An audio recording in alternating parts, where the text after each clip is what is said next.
राधे राधे। आषाढ़ माह के शुक्ल पक्ष की एकादशी देवशयनी एकादशी के रूप में मनाई जाती है, जिसे देवशयनी एकादशी या पद्मा एकादशी कहते हैं। सनातन धर्म में देवशयनी एकादशी तिथि का विशेष महत्व है। इस दिन जगत के नाथ भगवान विष्णु की पूजा की जाती है। साथ ही उनके निमित्त एकादशी का व्रत रखा जाता है।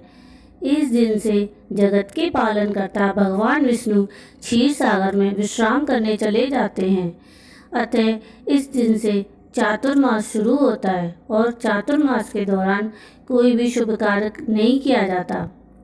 इसीलिए देवशयनी एकादशी से लेकर देवउठनी एकादशी तिथि तक कोई भी मांगलिक कार्य नहीं किया जाता। आइए अब हम देवशयनी एकादशी की कथा सुनते हैं।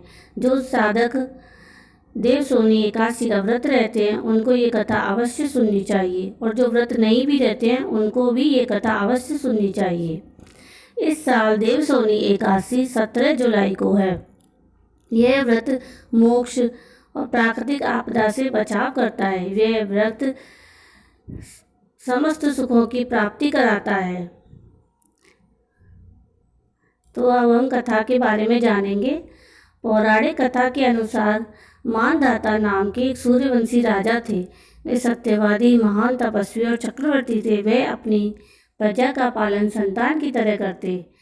एक बार उनके राज्य में अकाल पड़ गया, जिसके कारण प्रजा में हाहाकार मच गया। प्रजा ने राजा से इस परेशानी से राहत पाने की गुहार लगाई। राजा मानधाता भगवान की पूजा कर कुछ विशिष्ट व्यक्तियों को साथ लेकर वन को चल दिए, और घूमते घूमते वे ब्रह्मा जी के मानस पुत्र अंगिरा ऋषि के आश्रम पर पहुंच गए। वहां राजा ने अंगिरा ऋषि से कहा कि मेरे राज्य में 3 वर्ष से वर्षा नहीं हो रही, इससे अकाल पड़ गया है और प्रजा बहुत कष्ट भोग रही है। राजा के पापों से प्रभाव से ही प्रजा को कष्ट मिलता है, ऐसा शास्त्रों में लिखा है। मैं धर्मानुसार राज्य करता हूँ, फिर यह अकाल कैसे पड़ गया? आप कृपा कर मेरी इस समस्या के निवारण के लिए कोई उपाय बताएं। तब इस पर अंगिरा ऋषि बोले, इस युग में केवल ब्राह्मणों को ही तप करने और वेद पढ़ने का अधिकार है, लेकिन राजा आपके राज्य में एक शूद्र तप कर रहा है। इसी दोष के कारण आपके राज्य में वर्षा नहीं हो रही है। अगर आप प्रजा का कल्याण चाहते हैं तो शीघ्र ही उस शूद्र का वध करवा दें। राजा मानधाता ने कहा कि किसी निर्दोष मनुष्य की हत्या करना मेरे नियमों के विरुद्ध है। आप कोई दूसरा उपाय बताएं।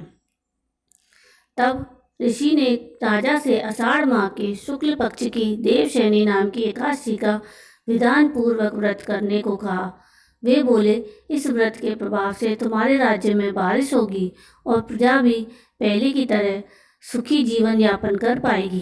राजा ने देवशयनी एकादशी का व्रत पूजन का नियम अनुसार पालन किया, जिसके प्रताप से राज्य में फिर से खुशहाली लौट आई। कहते हैं, मोक्ष की इच्छा रखने वाले मनुष्यों को इस एकादशी का व्रत जरूर करना चाहिए।